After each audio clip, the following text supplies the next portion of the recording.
ஸ்மாக்டவுன்ல முக்கியமான சம்பவமும் ஒண்ணு நடந்துச்சு. அதாவது ஸ்மாக்டவுன் ஸ்டார்ட்டிங்லயே கந்தர் வந்து இட்டாலியில உள்ள இட்டாலி லாங்குவேஜ் பேசுற கமெண்ட்ரி டேபிள தூக்கி உடைச்சு எறிஞ்சிட்டு, அதுக்கப்புறம் இங்கிலீஷ் கமெண்ட்ரி பேசுறவங்க டேபிள் மேல எல்லாத்தையும் தள்ளி விட்டுட்டு, தூக்கி சேர்லாம் விட்டு எறிஞ்சிட்டு, ஏறி நின்னு ஃபர்ஸ்ட் எனக்கு நடந்த அநீதிய பத்தி பேசுறாரு. ஏன்னா கந்தர் வந்து கிளியராவே கிளாஷ் இட்டாலியில தோக்கல. அததான் சொல்றாரு. என்னோட கால் ரோப்பு கீழே இருந்துச்சு, அதை கவனிக்கல, ரெஃபரி கவனிக்கல, எல்லாமே ஏமாத்திட்டாங்க, சீட் பண்ணிட்டான் கோடி அப்படின்ற மாதிரி சொல்றாரு. இதை கேட்டு கடுப்பான கோடி அந்த இடத்துல வராரு. நீ சொல்றது சரிதான் அப்படின்ற மாதிரி சொல்றாரு. ஆனா இது வந்து இப்படி நடந்துடக் கூடாது அப்படின்ற மாதிரி எல்லாம் பேசுறாரு. இருந்தாலும் நீ தோத்துட்ட அப்படின்ற மாதிரி எல்லாம் பேசுற. அதுக்கப்புறம் வந்து செமி ஜெயின் உள்ற வராரு. எனக்கு இங்கே சாம்பியன்ஷிப் மேட்ச் வேணும் அப்படின்ற மாதிரி கேட்கிறாரு. ஏன்னா கந்தர் தோத்துட்டான், கந்தரோட ஃபியூடு முடிஞ்சு போச்சு அப்படின்ற மாதிரி பேசுறாரு.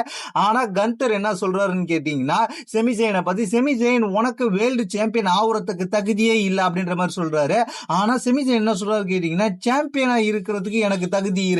ஆனா சாம்பியன்ஷிப் மேட்ச்ல தோக்கடிக்கிற அளவுக்கு என்கிட்ட திறமை இருக்கு. ஏற்கனவே ஒரு வாட்டி தோக்கடிச்சிருக்கான் அப்படின்ற மாதிரி சொல்லி காமிக்கிறாரு. அதுக்கப்புறம் இவங்களுக்குள்ள கான்ட்ரவர்சி முத்தி போது. ஒரு கட்டத்துல இவங்க ரெண்டு பேருக்கும் கை கலப்பாகுது. கோடி ரோட்ஸ் உள்ள வந்து கோடி ரோட்ஸை பிடிச்சி கந்தர் வந்து செமிஜெயின் மேல தள்ளி விடுறாரு. அதுக்கப்புறம் கோடி ரோட்ஸ் ஸ்லீப்பர் ஹோல்டு போறாரு. அதை வந்து செமிஜெயின் காப்பாத்தி விடுறாரு. அதுக்கப்புறம் வந்து என்ன நடக்குதுன்னு கேட்டீங்கன்னா, செமிஜெயினும் கந்தரும் வெளில அடிச்சுக்கிற நேரத்தில் சூசைட் டைவ் போடுறாரு கோடி ரோட்ஸ். அந்த சூசைட் டைவ் யார் மேல உழுந்துருதுன்னு கேட்டீங்கன்னா, செமிஜெயின் மேல. ஏன்னா கந்தர் தள்ளி விட்டு போயிடுறாரு. அதுக்கப்புறம் கை கொடுத்து மன்னிப்பு கேட்கிறாரு கோடி ரோட்ஸ் செமிஜெயின் அதை உதாசீனப்படுத்திட்டு அந்த இடத்துல இருந்து கிளம்புற. கந்தர் சிரிக்கிறாரு. இந்த சம்பவம் பயங்கரமா இருந்துச்சு. இதோட இந்த சம்பவம் முடிஞ்சிருச்சான்னு கேட்டீங்கன்னா இல்ல. மீண்டும் போய் கோடி ரோட்ஸோட எனக்கு ரீமேட்ச் வேணும்ட்டு ஸ்மாக்டவுன் மேனேஜரை பார்த்து ரொம்ப ஆக்ரோஷமா கேட்கிறாரு. அதுக்கு என்ன சொல்றாருன்னு கேட்டீங்கன்னா, ஸ்மாக்டவுன் மேனேஜர், நீ அடுத்த வாரம் என்ன பண்றேன்னு கேட்டீங்கன்னா உன்னோட ஸ்டெப்புலேஷன் நீ சொல்லலாம் அப்படின்ற மாதிரி சொல்லியிருக்காரு. அது மட்டும் இல்லாம